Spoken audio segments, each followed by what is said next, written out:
오늘은 열왕기하 5장을 공부할 차례인데요. 5장. 우리 9절부터 15절까지 한번 합독해 보시겠습니다.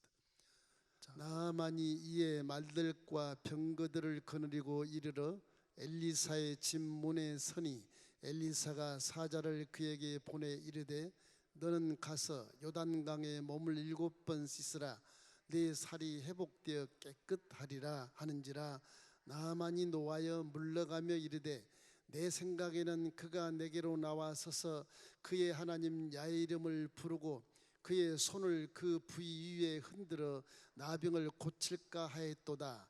나메색 강 아바나와 바르발은 이스라엘의 모든 강물보다 낫지 아니하냐. 내가 거기서 몸을 씻으면 깨끗하게 되지 아니하랴 하고 몸을 돌려 분노하여 떠나니 그의 종들이 나와서 말하여 이르되 내 아버지여 선지자가 당신에게 큰 일을 행하라 말하였다면 행하지 아니하였으리이까 하물며 당신에게 이르기를 씻어 깨끗하게 하라 할리이까 하니 나아만이 이에 내려가서 하나님의 사람의 말대로 요단강에 7번 몸을 잠그니 그 살이 어린아이의 살같이 회복되어 깨끗하게 되었더라. 나아만이 모든 군대와 함께 하나님의 사람에게로 돌아와서 그의 앞에 서서 이르되 내가 이제 이스라엘 외에는 온 천하에 신이 없는 줄을 아나이다. 청하건대 당신의 종에게서 예물을 받으소서 하니. 열왕기하 5장은 여러분 잘 아는 나아만 장군의 그 문둥병이 치료를 받는 그런 사건의 장입니다. 오늘 또 이 사건을 통해서 이런 믿음이 성장되기를 주의 이름으로 축원합니다. 그림을 하나 그려볼게요.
믿음이 뭘까?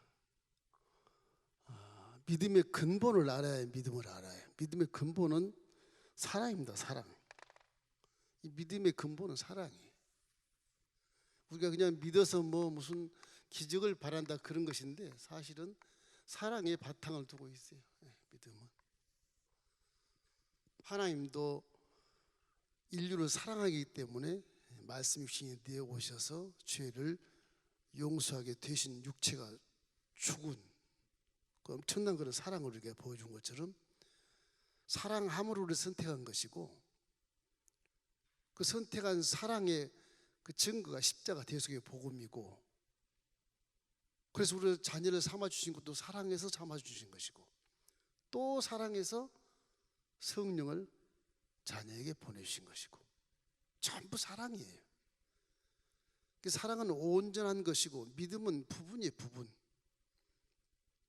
고린도전서 13장에 보면 믿음이라는 것이 사랑의 바탕을 두고 있기 때문에 사랑은 온유하고 그죠? 오래 참아주고 물에 행치 아니하고 자유욕을 굳이 아니하고 두려워하지 않는 것이고 진리와 함께 기뻐하고 진리와 함께 견디고 바라고 참는 것이다.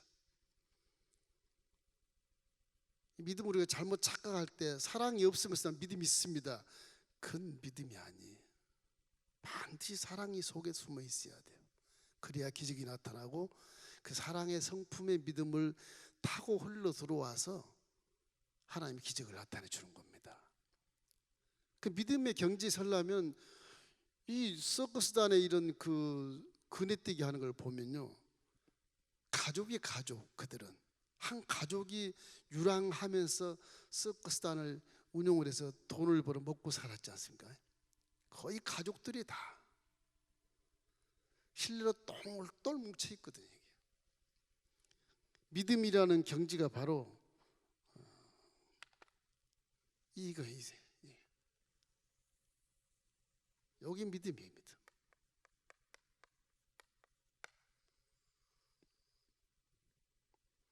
내 모든 것을 포기하고 하나님께 던져버리는 그런 믿음. 벼랑에서 떨어지면 죽겠네, 하나님 믿습니다, 그리고 나 죽어버리겠다, 그럴 때 기적을 체험할 수가 있는 거예요. 그러지 않고는요 전혀 체험이 안 돼요. 믿음이 쉬운 것 같지만 그 경지까지 올라가기는 엄청난 세월과 연단과 시험과 역경을 거쳐서 하나님이 계시네 인정할 수가 있는 것이거든. 나이롱 신자가 되면 안 돼. 첫째로 우리가 생각할 것은 여기에 엘리사의 믿음을 한번 생각할 수가 있어요. 엘리사 선지자입니다. 선지자. 엘리사 선지자는요 체험신앙이에요. 체험신앙. 이 체험신앙이 기적을 나타낼 수 있는 하나의 근거가 되는 거예요. 그 증거가 되고.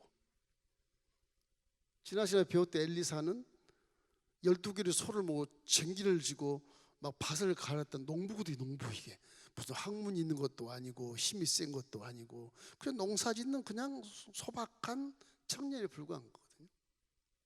하나님이 그걸 선택을 했어요.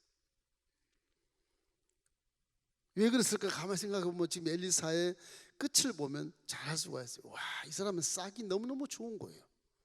너무너무 좋은 거예요. 하나님이 그걸 아시고 선택을 하는 거예요. 우리 믿음이 내가 믿으러 왔습니다 그런 것 같지만 요한복음 15장 16절 말씀처럼 너희가 나를 택한 것이 아니고 내가 너를 택했노라. 네? 그것이 이사야, 예수님 오시기 전 700년 전 이사야에게 주신 계시의 말씀은 뭐냐? 이사야 43장 1절에 보면 내가 너를 지명하여 불렀나니, 내가 온 게 아니에요. 내가 너를 지명하여 불렀나니 너는 내 것이니라. 내가 어디로 가든지 내가 너와 함께 할 것이니라. 모든 것이 하나님의 사랑으로서 선택된 거예요. 선택받는 자는 기가 막힌 복 있는 사람입니다. 그러면 저와 여러분은 하나님 지금도 성령으로 증거를 세웠다고 함께 계시기 때문에 지켜주고 계시는 거예요. 믿습니까? 보호하고 계시는 거라고. 그걸 믿어야 돼. 나 혼자 사는 게 아니다. 하나님 나와 지금 함께 살고 있다. 그게 믿음이거든. 그러려면 내가 하나님 말씀에 절대 순종한다는 그런 율법적인 개념보다는 내가 하나님의 뜻대로 사는 거냐. 나를 포기하고 내 생각을 버리고 하나님 말씀대로 행하고 내 성질도 버리고 하나님의 속성인 사랑으로 행해줘야 되는 거. 내가 어두운 데는 싫어야 되고 밝은 데서 살아야 되고 이런 그 자기를 포기하려고 하는 의도가 믿음의 기초예요. 그러니까 우리는 왜 그러느냐? 마귀의 영역 속에 살기 때문에 아직 어두운 가운데 우리는 육체를 입고 살고 있습니다. 지금 여러분 불이 켜있으니까 밝다 그럴지 몰라도 눈이 있어도 보지 못하고 마음에서 깨닫지 못하는 귀가 또 이상한 소리만 들리는 부정적인 소리만 들리고 싸운 소리만 들리는 그런 곳에 살고 있다고요. 이 물질 세계 마귀 영역 속에 있는 이 환경을 다 우리가 포기해 버려야 돼. 그럴 때 우리의 귀에 들리는 소리는 하나님의 거룩한 소리가 들리고 마음에는 선을 쫓고 빛을 쫓고 사랑을 쫓게 되고 입술에는 고운 말이 터지게 되고 화목한 관계가 되고 그 세상의 빛이 되는 것이죠. 어려운 말이 아니에요. 엘리사는 그냥 물질 세계에 살아가는 우리가 똑같은 사람인데 엘리야라는 스승이 하나님께 명을 받아서 엘리사를 내 후계자로 삼아라. 그 자기 고향 땅 가까운 곳이에요. 요단강 옆에 바로 옆이에요.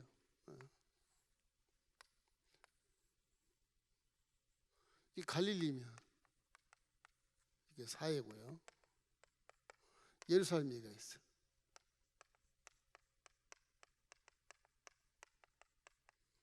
예루살렘이고 이쪽이 도단. 오늘 도단성이 나와요. 도단. 사마리아. 이 엘리야의 고향이 디셉이라는 거예요. 디셉. 길랏입니다. 길랏 지역이에요. 여기에 엘리사도 여기 살아요. 여러분 저는 바실레라는 그 사람도 거기 살고. 자, 남유다. 유다. 남한국이죠. 우리나라 똑같아요. 북이스라엘. 이 10지파. 여기 2지파밖에 없어. 레인 지파가 있지만. 그래서 이 길랏 이 지역에 가서 엘리사를 찾아서 맨 먼저 엘리사를 부를 때 옷을 벗어서 던져줘요. 엘리사한테, 농부한테. 근데 엘리사는 이 엘리야라는 사람은 알아요. 많이 소문을 들었거든. 숨어있는 지하 선지자다. 북이스라엘 우상 섬기고 금송아지 섬기고 우리나라처럼 뭐 토속신앙이 많고 하나님 인정도 하지 않고 막 이런 부류들이 많지 않습니까? 우리나라보다 더 심각하죠. 북쪽은 주요 종이 딱 발견되면 죽여버리니까. 누가? 이세벨이 다 죽여버렸어. 바알신을 섬기는 아합의 왕 아내 이세벨이 다 죽여버리니까 전부 숨어 사는 거예요. 그 숨어 사는 선지자들 때문에 북이스라엘이 그나마 몇백 년을 이렇게 견뎌요. 사실은 이런 와중에 엘리사는 이 북이스라엘의 이 우상 숭배한 곳에 살면서도 우상이 뭐 특실거리는 우상 숭배하는 곳이, 이건 하나님을 숭배하는 곳이고, 이 지역에서 살면서도 엘리사와 엘리야는 아주 굉장히 그 신앙을 가지고 하나님과 관계에서 이 지역까지 나옵니다. 그래서 엘리사는 처음부터 엘리야를 알았지만은 옷을 던져주는 그 의미가 후계자라는 의미죠. 내를 너한테 다 주겠다는 거잖아요. 옷을 던져주는 것은. 회의바람 타고 올라갈 때도 여러분 지난 시간에 봤을 때 공중 올라가면서 내 아버지여 이스라엘의 마병이여 그렇게 막 외쳤던 그 엘리사의 울음소리는 스승이 아버지 같은 영적인 아버지고 이스라엘의 마병이여 그 얘기는 지금 북이스라엘에 지금 보호했던 것이 엘리사 때문에 다 보호를 해서 이쪽 아람이나 이게 아수르 군대인데 이게 아람 왕 여기서 침공을 막 오는데 이거를 참 지켜준 거거든 엘리야가요. 예? 엘리야가 다 지켜준 거란 말이에요. 근데 이제 올라가니까 이스라엘의 마병이야. 이스라엘 보호했던 그 스승이 소천하면서 결국에는 엘리사는 마음이 통곡하고 스승을 이별해야 되는 그런 마음 가운데 슬픔을 맛보게 되는 거죠. 그때도 겉옷을 이렇게 던져서 겉옷을 받아서 스승이 하는 것처럼 그 겉옷을 스승이 옷을 가지고 요단강을 치고 내려오니 물이 쫙쫙쫙 갈라져서 여리고를 건너오니까 여리고의 친구들, 선지생도들, 그 신학생들이 전부 숨어서 공부했던 걔들이 한 100여 명이 나와서 다 그냥 무릎을 꿇고 자기 동료인데도 이제 스승 엘리야의 영성을 이어받은 후계자라는 걸 알고 스승으로 딱 모시는 거예요. 그 모습을 보면 똑같은 동료급의 주의 종들인데도 그걸 인정을 딱 해주는 거예요. 그 모습이 참 멋있어요. 한국 목사님들 그렇지 않아요. 다 잘났어요. 그러니까 이게 죄송합니다. 이 종도 그렇게 교만할 때가 있어. 교만할 때가 있어. 남이 잘 되면 인정을 딱 해줘야 돼. 인정을 해줘야 돼. 이분들은 스승으로 모시거든요. 스승으로요. 야, 그 정도면요. 당시에 있던 주의 종들은 정말로 훌륭한 분들이에요. 비록 금송아지 섬기는 이스라엘에서 숨어서 기도하는 자들이지만 그래도 그들이 있어서 나라가 몇백 년 버티는 것이거든요. 이 엘사처럼 이 체험 신앙이 굉장히 중요합니다. 아무리 뭐 성경을 달달 외우고 암송해도 뭐 설교를 잘해도요, 체험 신앙이 없으면요, 딱 비바람이 치면 그냥 사라져요. 환란이 딱 닥치면 믿음이 그냥 사라져 버려. 없어. 내가 그래도 말씀을 많이 몰라도 체험이 있다 해서 하나님 그래도 계신데, 뭐 코로나 하나님 살아 계신데 믿음을 버릴 수가 없어요. 그거는 체험했기 때문에. 그 체험하는 경지가 바로 이깁니다. 이게 여기에서 나를 버려야 하나님의 손을 붙잡을 수가 있어요. 그거예요. 이쪽이 이제 하나님 편이고 이쪽이 사람 편이에요. 육체를 입는 인간이 이 마음과 모든 것을 자기 인본주의를 버리고 의자 이 그네를 버리고 이렇게 뛰어서 잡아야 돼. 그래야 거기서 이제 기적이 나타나는 것이거든요.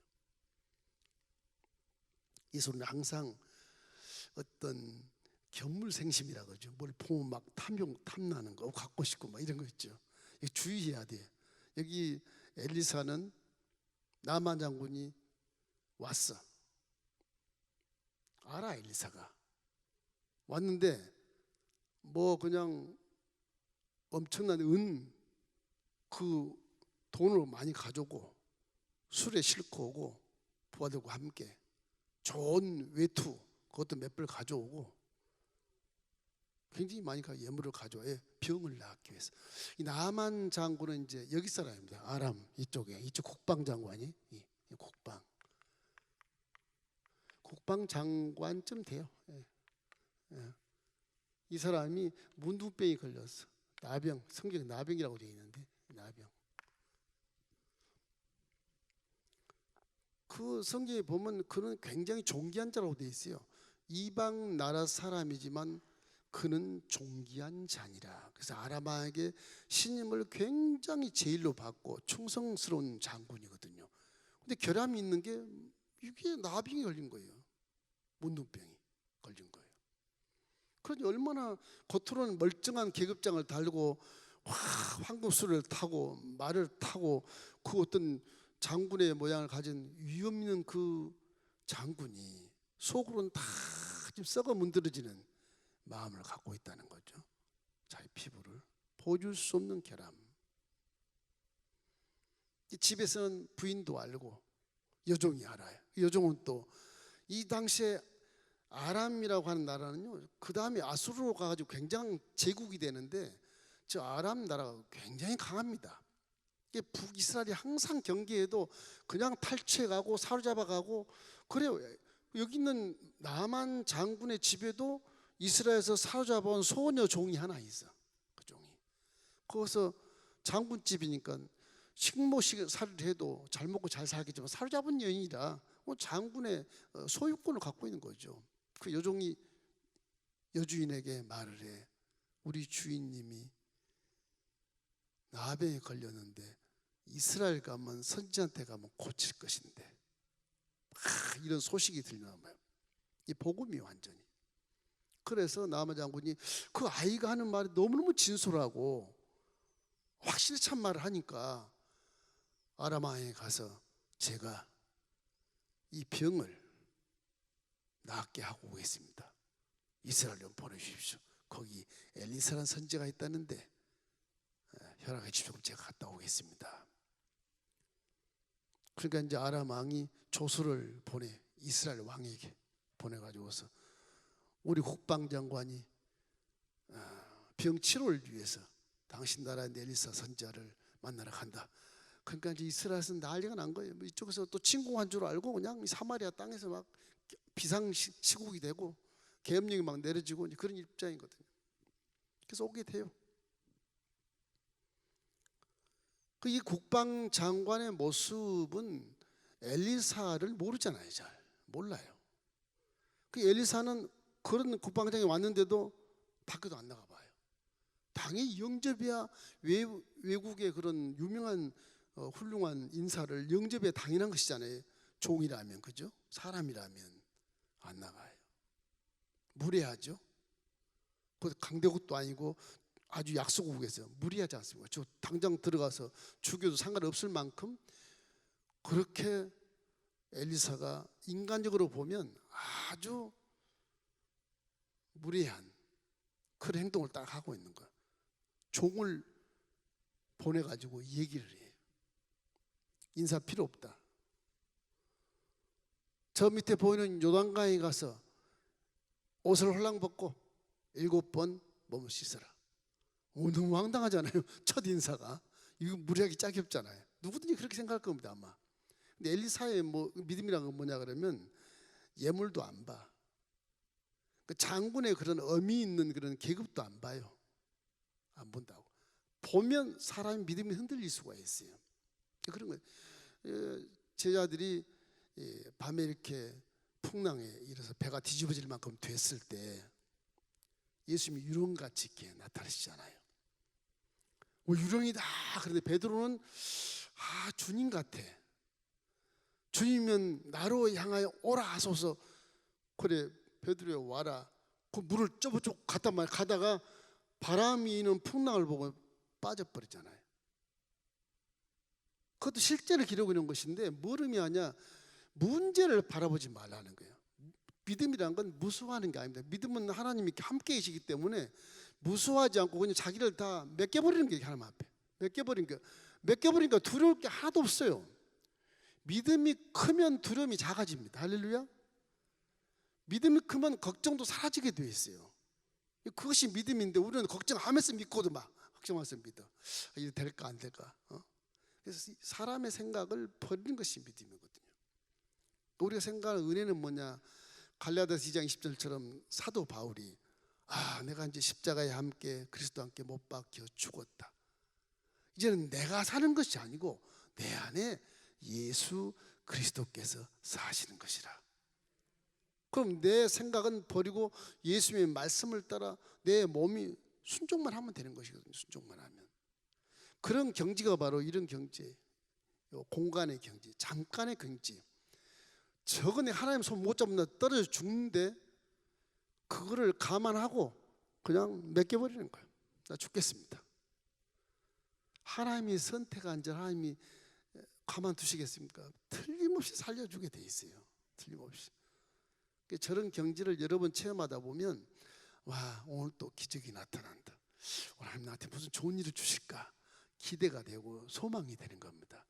그러니까 기적을 체험한 사람은요 그 사람이 자꾸 체험하는 거예요. 체험 안 해본 사람은 체험 못해요. 체험 못해요. 장사 여러분 기적을 체험하기를 주의 이름으로 축원합니다. 그러기 위해서 엘리사처럼 믿음이 좋아야 돼. 히브리서 12장 2절 말씀 우리 함께 읽어보십시다. 믿음의 주요 또 온전케 하시는 이인 예수를 바라보자.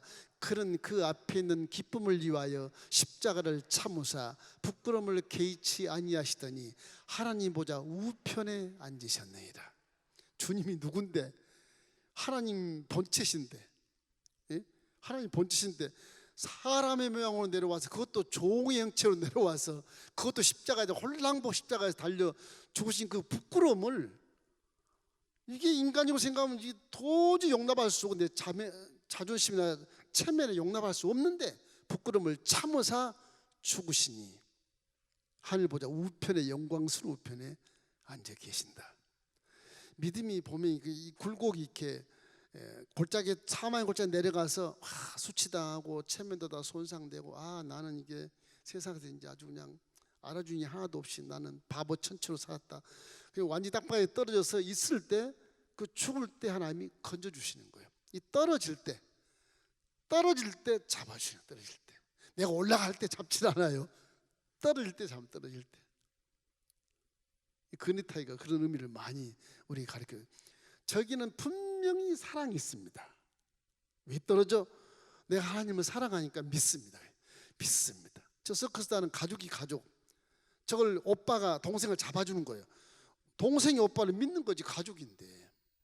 믿음도 똑같아요. 한 가족 같은 그런 신뢰가 있어야 놓지. 안 그러면 그네 저거 못 놓습니다. 무서워.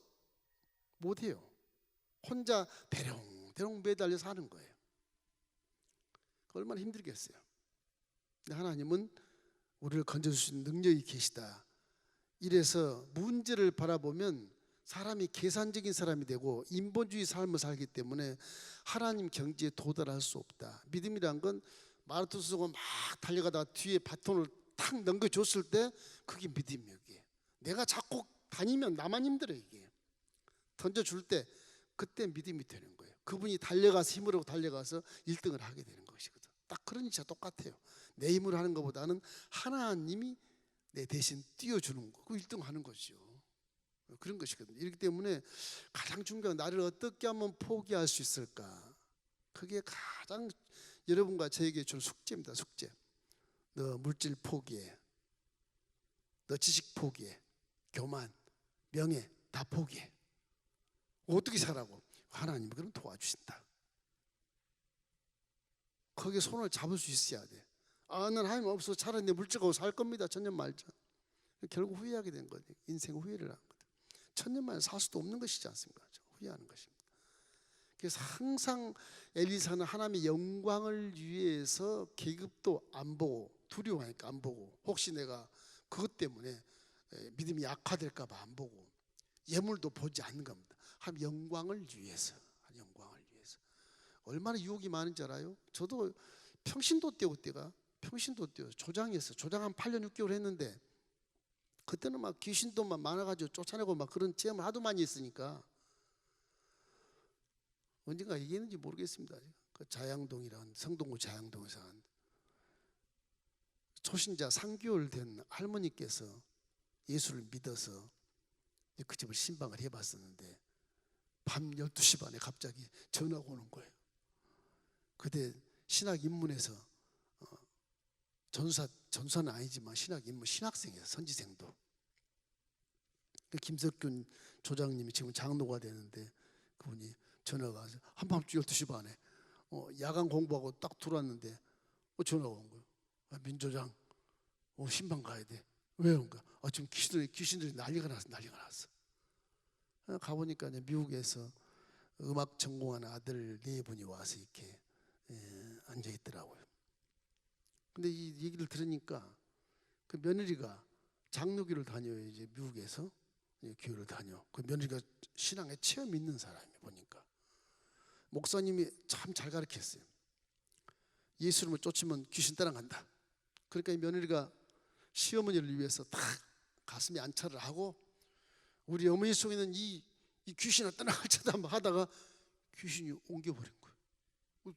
둘이 다 난리가 둘이 이제 집안에 난리가 나버린 거예요. 밤중에 잠도 잘 수 없고 이게 뭐 큰일 난 거거든. 그러니까 지금 초신자였던 어머니를 위해서 아들이 안 믿는데 전화를 했어요. 조장님한테. 그 나한테 전화가 온 거예요. 그쪽 부부하고 난 자전거 타고 혼자 그 집을 가서 그 더 무더운 여름에 막 땀으로 목욕을 하고 한 1시간 반 정도 통성기도를 많이 했습니다. 막 하는데 기도를 1시간 반 하고 나는데 뭐 땀 뻘뻘 흘리고 이게 뭐 귀신 안 나가고 그 내 머리에 탁 스치는 게 하나 있는데 안차를 해라. 그 느낌이 오는 거예요. 그래서 말을 토하는데 맨 처음에 나온 그 몸에 이 몸은 성전이니라. 거룩한 안에서 성전이니까 더러운 귀신은 떠나갈지어다. 그렇게 얘기한 것 뿐이거든요. 나는요. 근데 그냥 그 모래가 이렇게 무너지거든요. 그냥 누워버리는 거예요. 뭐 거품을 불고 막. 그만 확 벌벌 떠니까. 그때 나는 신학 인문에서 뭐 신학도 잘 모르는 입장인데 불구하고 체험은 있었으니까 그 이불을 덮어 주십시오. 그러니까 그 식구들은 다 지금 걱정과 염려를 하죠. 아들 둘이 4분이 와서 다 안 믿더라고요. 그 모습을 바라보고 나서 10분쯤 됐을 때 이제 이불 밑에 손이 이렇게 하는 거예요. 오라고. 그래가지고 이제 그 아들이 가보니까 간증을 하겠다고. 이분이. 그 나와서 입구에 이제 마루에 문 기둥에 딱 기대에 앉혀놓고 이제 무슨 말씀하시려고 그러냐 그랬더니 기도 소리는 들렸는데 딱 한 소리밖에 안 들렸대요. 이 몸은 성전이다 고이기밖에 안 들린답니다. 고이기밖에. 그러고 모르겠대 자기가. 그 귀신도 그때 내가 뭐 신학적으로 문제가 있겠지만 그 체험해 봐서는 귀신도 레마가 있구나 이 생각을 내가 그때 느낀 겁니다. 레마가 있구나 이가. 그래서 말씀을 계속 내 속에 새겨진 말씀을 계속 선포해야 되겠구나. 이 몸은 성전이라, 이 몸은 빛이니라, 이 몸은 거룩한 몸이니라, 이 몸은 성령이 계시는 성전이니라. 막 이렇게 계속 이렇게 말씀에 관계된 것을 부르짖을 때 귀신이 깜짝 놀라고 떠나가는 것 같아요. 그 다음부터 귀신 쫓을 때는 항상 그렇게 쫓아요. 말씀을 근거에 쫓아요. 무조건 예수님을 떠나가라 안 돼요. 흉내도 지가 안 해요. 안 된다고. 말씀에 있는 것을 명확하게 얘기한 게 좋아요. 그 레마가 있더라니까. 신학적으로 정리는 할 수 없겠지만 일단 귀신이 그 속에 들어와 있는 것에 자기가 충격받은 그런 말씀이 있어요. 귀신은요 하나님의 말씀을 순종 잘합니다. 잘해요. 우리보다 더 말을 잘 알아요. 영물이라 그런지 그들은 자기가 죽을 것을 뻔히 알거든요. 말씀이 딱 터지면 그냥 솜사같이 달라요. 그래서 귀신은 말씀으로 쫓는 겁니다. 사실은 예수님을 들어서 말씀으로 쫓을 때 귀신이 사라지게 돼요. 그런 체험을 통해서 우리가 하나님 계신 것을 느낄 수 있으면 얼마나 통쾌한지 몰라요. 와, 여기도 하나님 계시구나. 이 밤에 계시구나. 그러고 쫓아내니까요 무슨 일이 벌어지냐 이 말씀을 드리려고 그래요. 아들 두 분이 전도사님 전화번호 또 부르겠다는 거죠. 신뢰하다는 거지. 어떻게 쫓았다는 거지 이게. 너 지역장한테 연락을 하세요. 그러고 왔어요. 그게 잘못하면 유혹을 받게 되면 자기가 신령한 척 되고 이단으로 갈 수 있는 가능성도 커요. 능력이 뭐 구원받는 게 아니거든. 그건 부분적인 거예요. 부분적인 거.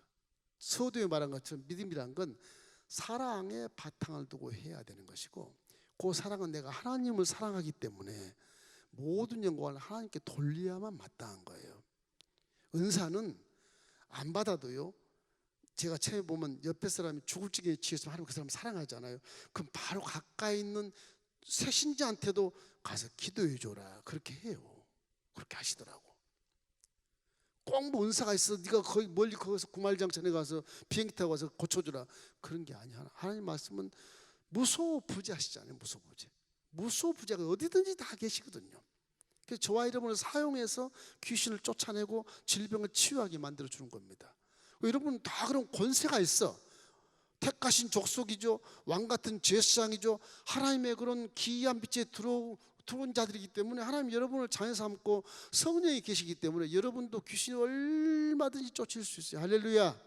믿는 자들에게 이런 표적이 따르리니 예수님으로 귀신을 쫓아내고 새방언을 말하고 뱀을 집어올리며 무슨 동을 말 해를 받지 않냐고 병든 자의 손을 쥐고 나으리라. 예수님은 다 그런 권세가 여러분 있는 것을 믿기를 주의 이름으로 축원합니다. 좋은만 하는 게 아니에요. 여러분 스스로 가야 돼요. 이제는 은혜 시대 만인 제사장의 시대이기 때문에 그래요. 옛날처럼 엘리사 선지자이기 때문에 선지자가 선포해야 된다 그런 의도가 아니에요. 우리는 다 저 시대는 백성이었지만 우리 시대는 이제 자녀이기 때문에 하나님 분을 너무너무 사랑해서 자녀를 삼아줬기 때문에 여러분도 예수님으로 귀신을 쫓아내면 귀신이 떠나가는 걸 믿고 선포하고 명령하고 공포하시기를 주의 이름으로 축원합니다. 그것이 신약 시대의 복음이에요. 그것이 복음이에요. 얼마나 감사해요. 한번 해보세요. 누가 병됐다 하면 쫓아가서 한번 해봐. 예배드리고 그런 어떤 사명감이 있어야 돼요. 무시라 그래. 무서울 거 하나도 없습니다. 십자가에서 예수님이 다 이빨 빼버리고 발톱 다 빼버렸고 화살 다 뺏어버렸고 그래. 여러분께 공포심만 조장하는 거지 그가 우리를 죽일 수 없게 돼 있어요. 신학적으로 그래요. 하나님이 그렇게 법을 만들어 놓으신 것입니다.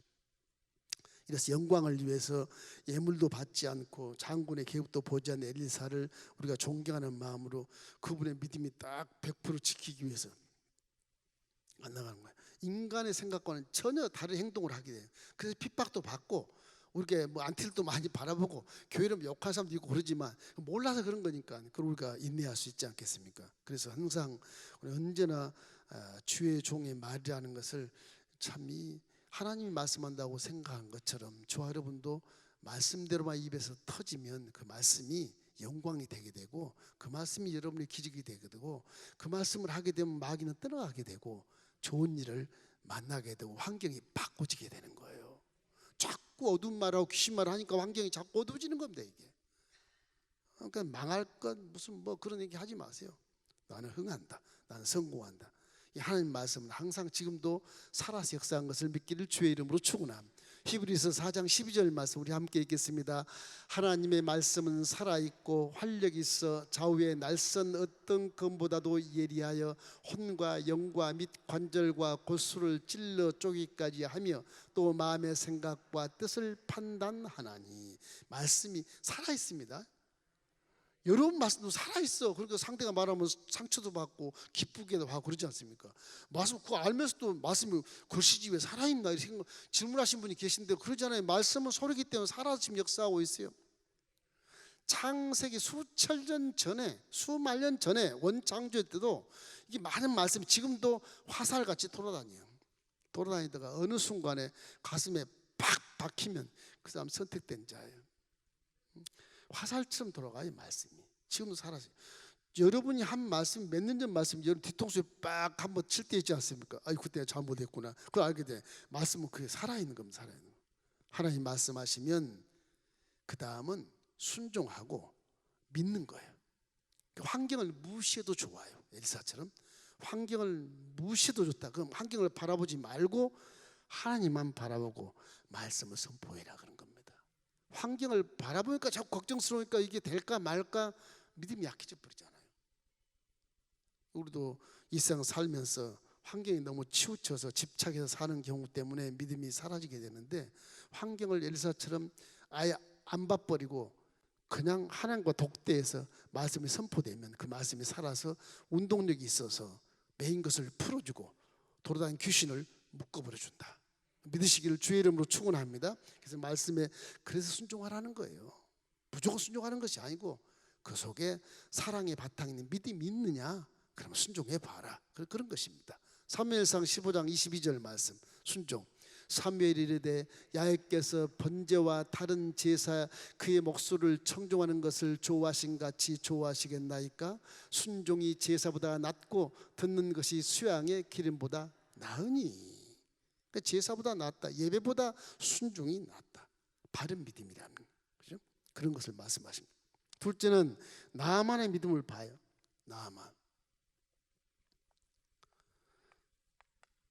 나만 장군의 믿음.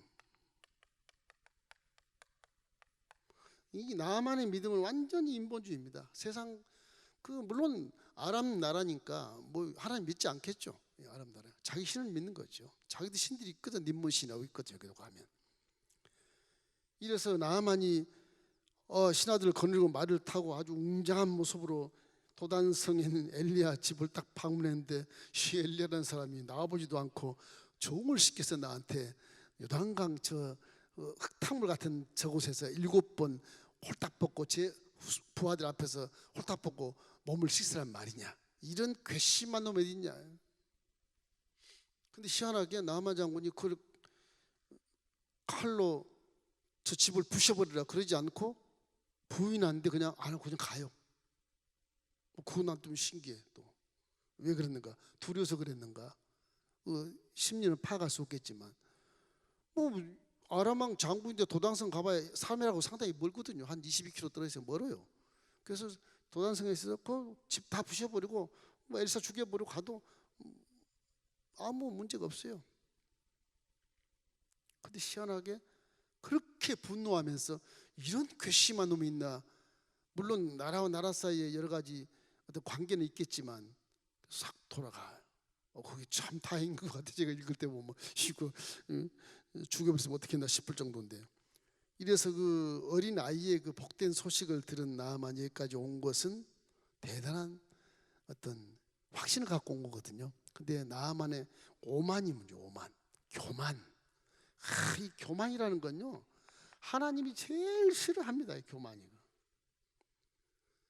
창세부터 성가대 지휘자 루시퍼가 굉장히 잘 만들어 놨거든. 천사들 중에도 가장 아름답게 만든 피조물이 루시퍼가 이놈이 하나님과 함께 비기라 그렇게 하고 교만을 부리니까 그 땅에 찍혀버린. 얼마나 거기서 칭찬을 받았는지 천사들이 3분의 1을 가지고 내려가 그냥 다. 그 어두운 곳에 떨어져. 어두운 곳이 세상입니다. 어두운 곳이. 그래서 물고치고 싸우는 거죠. 그 자기만을 위한 이기적인 성품으로 죄를 통해서 바꿔버리는 거죠. 그래서 교만이라는 것은 그때부터 하나님이 가장 싫어요. 교만은 패망의 선봉이요 거만함은 넘어짐의 앞잡이니라.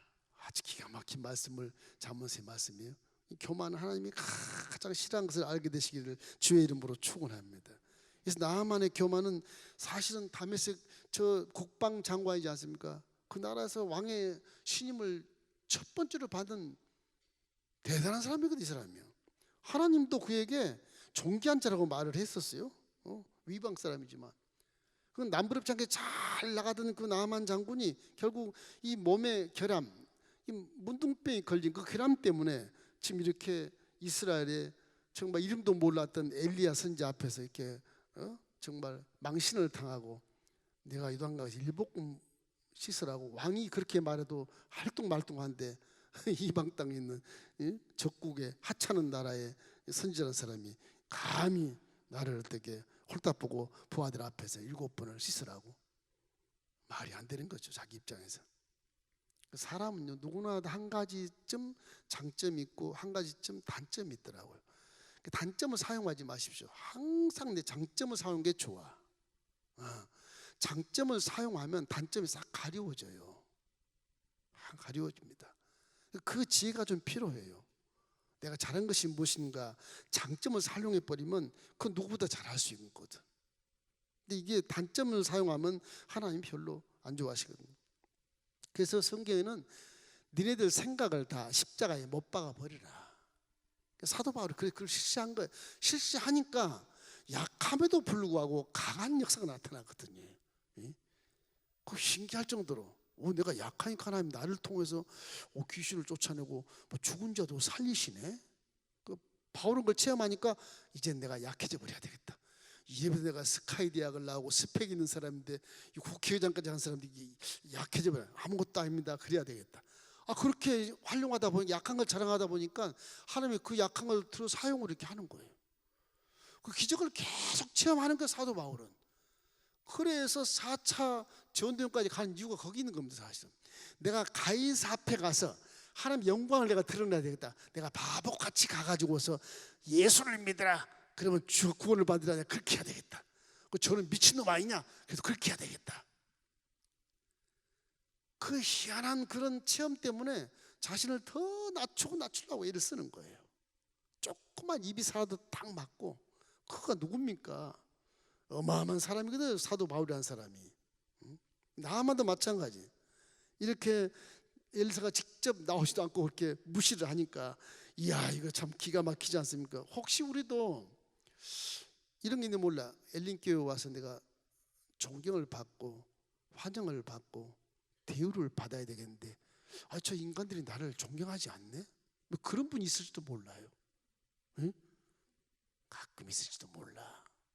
교회 와봤더니 뭐 찌질이들만 있는데 나를 존경 안 하네. 이런 생각하는 사람 지가 찌질이면서 그래. 정말 하나님 불렀다면 그 말이 맞아요. 고린도전서 1장 29절 같아 보면 형제들아 하나님이 부르심을 보아라. 너희들 불렀지 않냐? 다 너희들은 있는 것도 없고 배운 것도 없고 가진 것도 없고 강한 것도 없고 뭐 그래 불렀는데 그럼 하나님은 왜 우리를 부르셨어요? 지혜 없는 자를 들어서서 지혜 있는 자를 부끄럽게 하려고 하느니라. 없는 자를 불러서 있는 자를 부끄럽게 하려고 하느니라. 그런 거거든요. 약한 자를 들어서 그냥 약한 자를 들어서 강한 자를 부끄럽게 하기 위해서 그렇게 한다. 그 말이 사도 바울을 사용해서 엄청난 기적을 나타내는 것처럼 그렇게 하시겠다는 거죠. 잘나봐야 얼마나 잘나겠습니까? 잘나봐야 얼마나 잘나겠어. 거기서 거기야. 거기서 거기. 지식, 스펙, 거기서 거기. 그냥 성령 충만한 게 오히려 최고 잘난 거야. 할렐루야. 성령 충만하면 잘난 척도 안 해요. 사람들이 알아주는 거지 잘난 척도 안 하는 겁니다. 하나님이 그를 통해서 뭐 기적을 나타내고 질병을 치료하고 문제가 해결되니까 그를 존경하게 되는 것이고 신령하게 여기는 것이지 잘나서 그런 게 아니거든요. 예수님도 오세요. 체면과 모든 자존심 다 부끄러움 개의치 아니하시고 에이 그래 난 하나님이지만 니네들 종같이 그냥 이렇게 나와서 나를 내 육체를 통해서 하나님이 영광을 받으신단다. 이렇게 대신 죽어주는 거예요. 순교 어려울 것 같죠? 안 그래요? 딱 다치면요 여러분도 순교할 수 있어요. 하나님 영광을 위해서. 어려울 것 같지 않아 지금은? 지금 잘 살아서 그래요. 이제 벼랑에 딱 서 있으면 순교할 수 있습니다. 걱정하지 마십시오. 이 나아만 장군의 종들이 이렇게 만류해서 돌아가는 장군을 만류해서 장군님 지금 질병을 치료하러 오셨는데 손자 말 좀 들어주면 어때요? 가만히 남아요 생각하니까 돌아서 생각하니까 그래 다시 돌아가. 요단강에 내려가서 부하들이 다 포나무 홀딱 벗고 세상말로 애들이 퐁당퐁당 이렇게 뭐 수영하는 것처럼 7번을 적시고 났더니 문둥병이 싹 사라지고 어린아이의 살결같이 되었더라. 이 남의 생각할 때는 우리나라는 이쪽 가면 강이 굉장히 좋은 강이 많거든. 이쪽에는 바리발 강도 있고 아바나 강도 있고 강이 뭐 요단강보다 훨씬 크고 아주 굉장히 맑은 강이도 요단강은 저 흙탕물이면 내려오는 강이에요. 원래가 그게 이 갈릴리부터 시작해서 막 극경사라서 그래요. 막 튀니까 벽을 스치고 막 흙탕물이 내려와요. 지금은 이제 갈릴리 이렇게 댐을 막아가지고서 스프링클러로 전부 이제 막 물을 주고 그래서 물을 아껴요. 요단강이 쫄쫄쫄쫄 지금 그렇게 흘러요 지금은. 그런데 그 자기 나라의 강이 더 깨끗하지 저런 탕물에 내가 왜 장군 체면에 내가 제가 목욕을 해야 되느냐 이런 체면에 못하게 된 거죠. 그 이제 질병이 나으니까 열왕기하 5장 15절 말씀이 고백을 딱 하는 겁니다. 나아만이 모든 군대와 함께 하나님의 사람에게로 돌아와서 그 앞에 서서 이르되 내가 이제 이스라엘 외에는 온 천하에 신이 없는 줄을 아나이다. 청하건대 당신의 종에게 예물을 받으소서 하니 안 받아요. 뭐 점쟁이 같이 예물 받고 병 고쳤다 그럴까 봐도 안 받아. 그 엘리사는 그 아람 나라의 신을 다 알거든요. 다 알고 있거든. 이분은 이제 감동을 했어. 감동을 해서 이거 큰일 났네. 엘리사 선생님 날 좀 용서해 주십시오. 뭐냐? 내가 저기 아람에 가면 내 왕이 섬기는 신을 같이 함께 섬기려고 그 신전에 들어가고 해야 되는데 그걸 좀 용서 좀 해주십시오. 그 얘기를 하는 거예요. 그러지 않겠습니까? 이웃나라 가서 하나님께 치료를 받고 나서 자기 나라의 신을 또 섬겨야 된다고 하니 하나님은 질투 하나님이시고 그걸 용서 못할 수 있는 그런 범죄라고 생각하는데 그걸 그렇게 해달라고 하는 거예요. 그만큼 이 나아만이 이제 치유한 것에 대해서 감동 감화를 마음속에 새기고 참 신은 이스라엘 신밖에 없구나 그렇게 고백하는 것이 이제 본문에 나오는 것입니다. 자, 열왕기하 5장 1절 우리 함께 읽겠습니다. 아람 왕의 군대 장관 나아만은 그의 주인 앞에서 크고 존귀한 자니 이는 야훼께서 전에 그에게 아람을 구원하게 하셨습니다. 그는 큰 용사이나 나병 환자였더라. 1절에 보면 하나님이 아람을 도와준 것이 보이잖아요. 이 나아만 여기 오기 전에 도와줘서 나아만을 하나님 나아만 도와줘서 아람을 이렇게 보호를 해준 거란 말이에요. 왜 그랬을까? 이스라엘을 보호해주고 거기를 보호했을까? 그런 질문이 있겠지만 하나님은 온 우주를 이렇게 섭리하시고 관리하시고 보존하기 때문에 그런 겁니다. 이스라엘을 위한 역사가 이방 환경에도 다 연결이 되거든요. 이 아람을 아수르를 만들어서 이스라엘을 깨닫게 해야 되겠다. 그러기 위해서 살려주는 거예요. 살려주는 거예요. 그래서 하나님은 온 우주를 섭리하시는 그런 전지전능하신 분이고 무소부지하신 분이라는 사실을 반드시 우리가 기억하게 되시기를 주의 이름으로 축원합니다. 그래서 비로소 하나님을 알게 된 이 나아만, 엘리사가 고친 것이 문제가 아니고 그 중요한 게 아니고 하나님을 깨달아 알게 된 것이 중요하다. 그걸 말씀. 우리도 나아만 같은 믿음을 갖고 있지 않는가 생각해 봐요. 너무너무 우리가 교만하기 짝이 없는 경우가 참 많거든요. 막 남을 비판하고 판단하고 조세하고 뭐 참소도 하고 내 명분을 위해서 남을 막 그냥 깔아 눕혀버리고 내 관심을 통해서 막 윗사람을 끌어당기다가 뭐 친하니 어쩌니 해가지고 또 문제를 만들어내고 뭐 그러거든요. 이게 다 교만이거든. 이게 자기 중심적인 삶을 사니까 그런 말이 터지게 되고 그런 생각을 하게 되는 거거든요. 하나님을 바라보면 그런 생각 전혀 안 나옵니다. 하나님을 딱 바라보면 그런 생각 할 수도 없어요. 안 바라보니까 내가 하나님이다 생각하니까 내 명분을 위해서 내게 관심을 갖게 하기 위해서 높은 사람을 끌어내려가지고 나 친구야 이렇게 한다든지 그 사람을 주저앉히고 내가 일어서려고 한다든지 그럼 참 많지 않습니까? 많아요. 그런 일 많습니다. 전혀 관계도 없고 한 번도 본 적도 없는데도 그 훌륭한 분을 딱 끌어당겨가지고 나 그분하고 상당히 관계가 있어. 나 그런 사람이야. 그러니까 상대들이 볼 때 좀 관심을 갖게 눈을 보게 되지 않습니까? 그런 자존심을 세우는 그런 거 다 교만입니다. 다 교만. 하나님을 바라보면 그런 말 할 수도 없는 일이거든 이게 사실은. 그걸 뭐 처세술이라고 그러기도 하는데 그런 처세술은 마귀의 처세술이지 하나님의 처세술이 아니에요. 하나님의 처세술은 현상이 어떻든 간에 감사하는 처세술이에요. 사랑하는 처세술이지. 남을 존경하고 섬겨주는 처세술이 돼야 되는 것이지 나를 주목해라 이렇게 하는 처세술은 인기주의 현실과 똑같은 거잖아요. 믿지 않는 불신자들의 모습과 똑같아. 야 인기가 많다. 그래 어떻게 하겠다고 인기가 많아서. 예수 안 믿으면 꽝이에요. 그냥 꽝입니다. 그러니까 사람은 높을수록 더 겸손을 하고 애를 써야 되고 능력이 있으면 있을수록 더 말씀에 충만하려고 애를 써야 돼.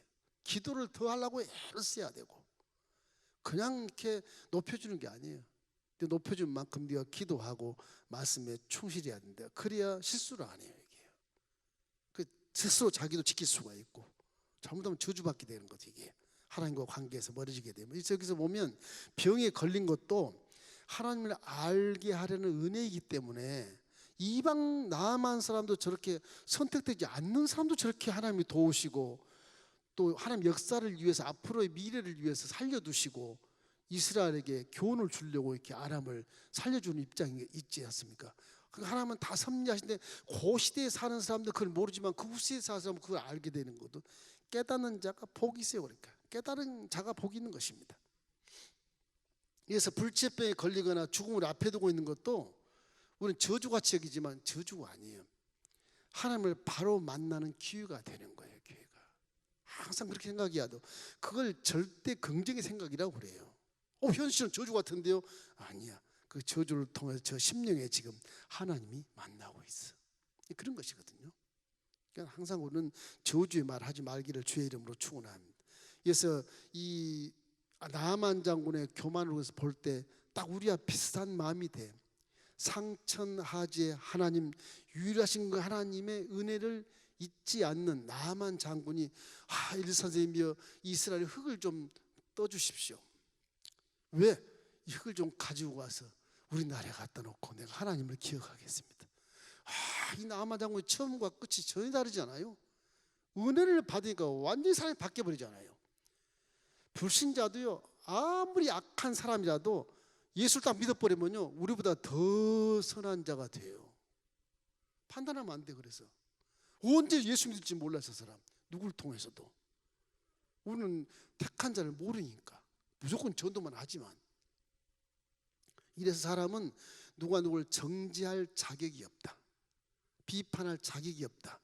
그래서 지금 대선에 나온 대선 후보자들이 다 전부 비판하고 정죄하고 잘났다 내 속으로 그래요. 칭찬한 사람은 하나도 없어. 저 한시명 중에 모든 후보들을 칭찬해주면 그 사람이 최고라고 생각이 되는데 칭찬한 사람이 하나도 없어. 신기하게 전부 꼬투리 물고 뭔가 약점을 잡아가지고 해봐가지고 국민들을 속여가지고서 투표를 많이 받으려고 하는 그런 전략을 다 세우거든. 그 밑에 참모들 다 그래요. 보면 언론 방송을 사용해서 어떻게 하면 이게 투표를 더 많이 얻을 수 있나, 그것만 생각하는 거예요. 내가 아이들 주고 싶어도 괘씸해서 못 주겠어요. 진짜 그래요. 진짜. 아, 목사님, 내가 예수는 안 믿지만 목사님이 믿으시는 하나님께 저를 대통령으로 좀 기도 좀 해주십시오. 그런다든지, 코로나를 위해서 교회에서 좀 기도 좀 많이 해주십시오. 거리떼기 하고 마스크만 쓰고 꽉 차서 기도하십시오. 그 대신 먹지 말고 마시지 마십시오. 감염 때문에 안 되니까. 그렇게만 얘기해도 내가 그 사람 다 성도들 막 끌고 가서 투표 다 하고 싶은데, 그런 지혜가 없어요. 이게 그런 지혜가. 방송 나가도 괜찮아요. 그런 지혜가. 참 답답하게 이럴 데 없어. 남을 물고 찢고 하는 게 자기의 위상인 줄 알아. 그 다 비판한 다시 비판을 다 받습니다. 감옥에 안 들을 것 같아요? 똑같이 들어갑니다, 여러분. 심는 대로 거두게 돼 있어요.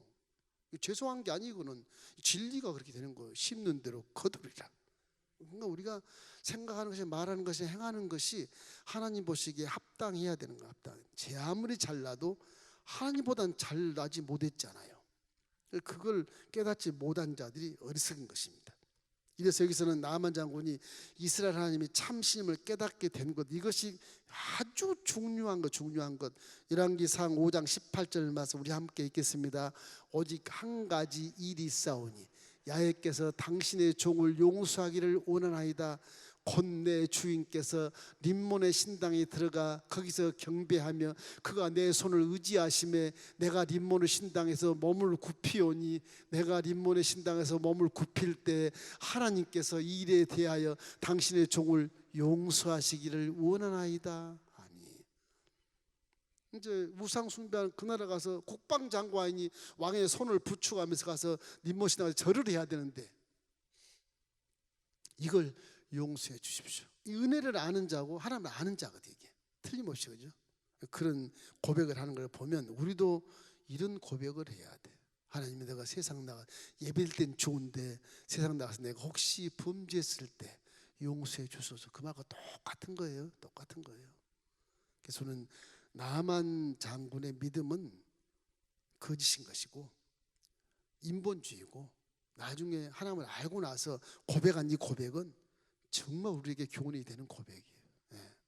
예배 드릴 때만 신령하지 말고 나가서도 함께 신령하고 하나님 신앙은 안 하시는 게 좋습니다. 할렐루야.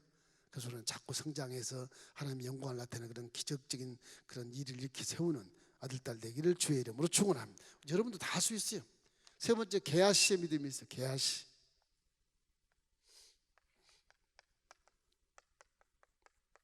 게하시는 사환입니다. 사환.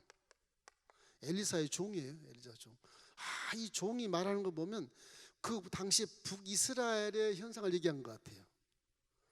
아람은 우리 적인데 이 선생님이 우리한테 뺏어간, 아람 장군이 뺏어간 그 은을 가져오고 옷을 가져오고 그 예물을 가져오는데 그걸 왜 안 받는 거야 도대체가, 이런 겁니다. 지금 게하시 입장에서는.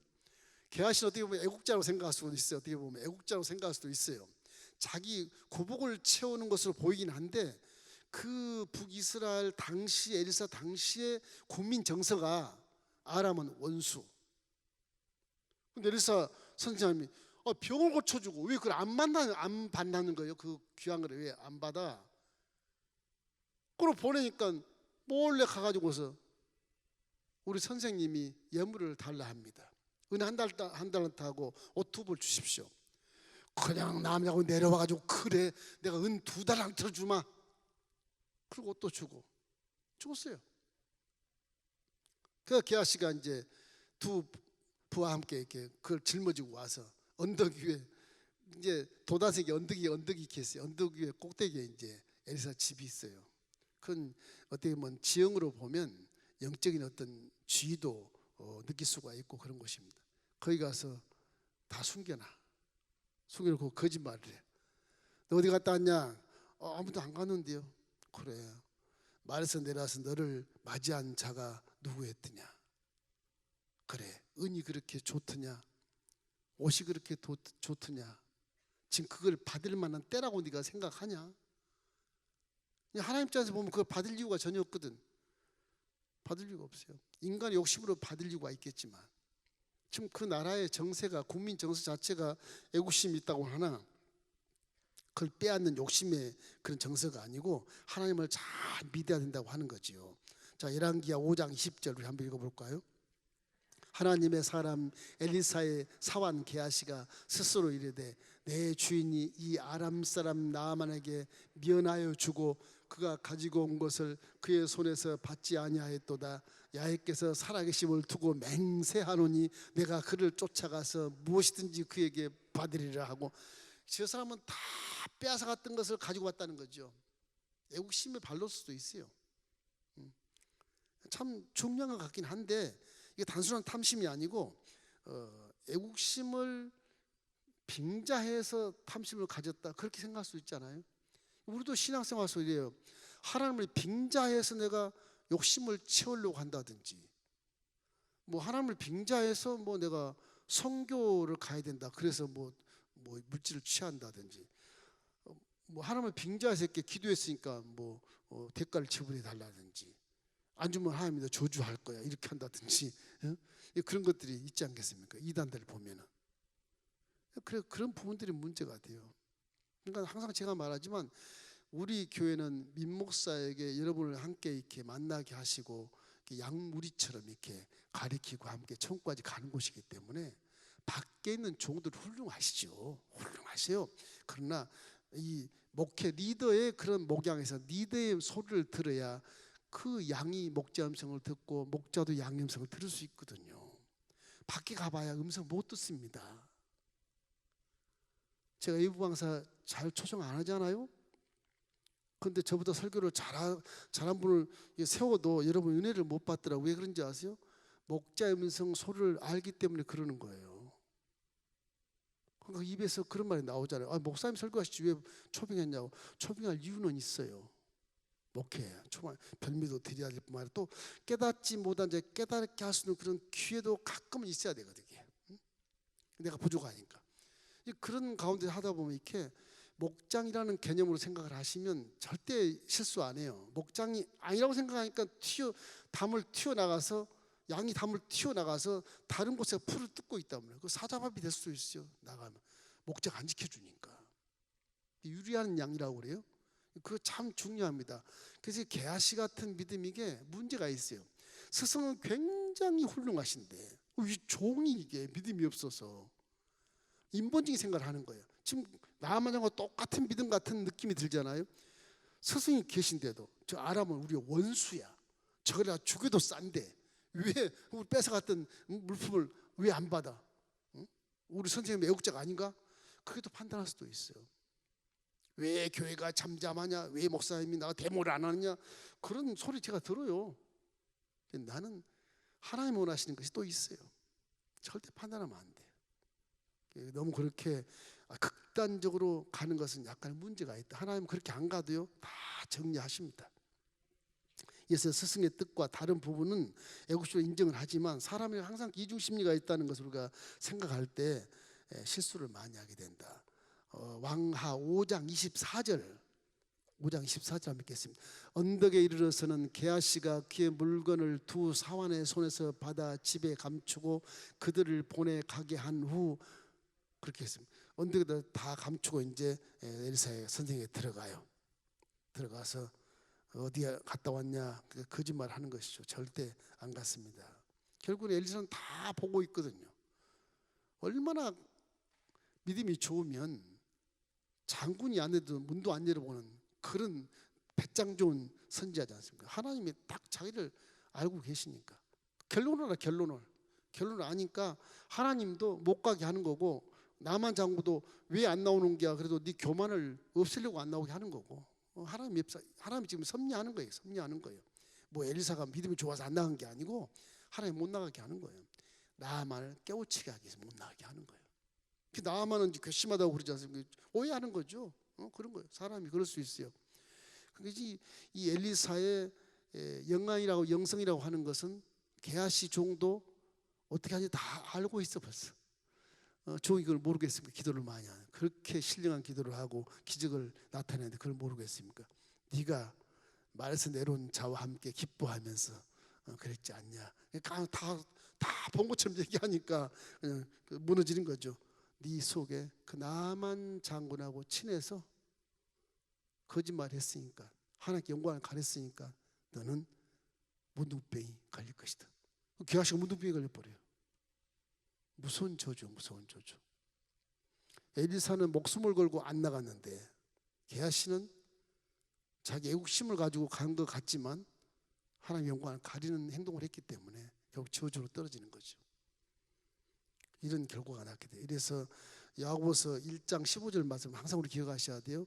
욕심이 잉태한즉 죄를 낳고 죄가 장성한즉 사망을 낳느니라. 자, 나의 믿음은 어디에 있나 한번 생각해 보시고, 이 2번 3번에 대한 걸 회개하면서 1번 이 엘리사 선지자의 믿음을 갖기를 주의 이름으로 축원합니다.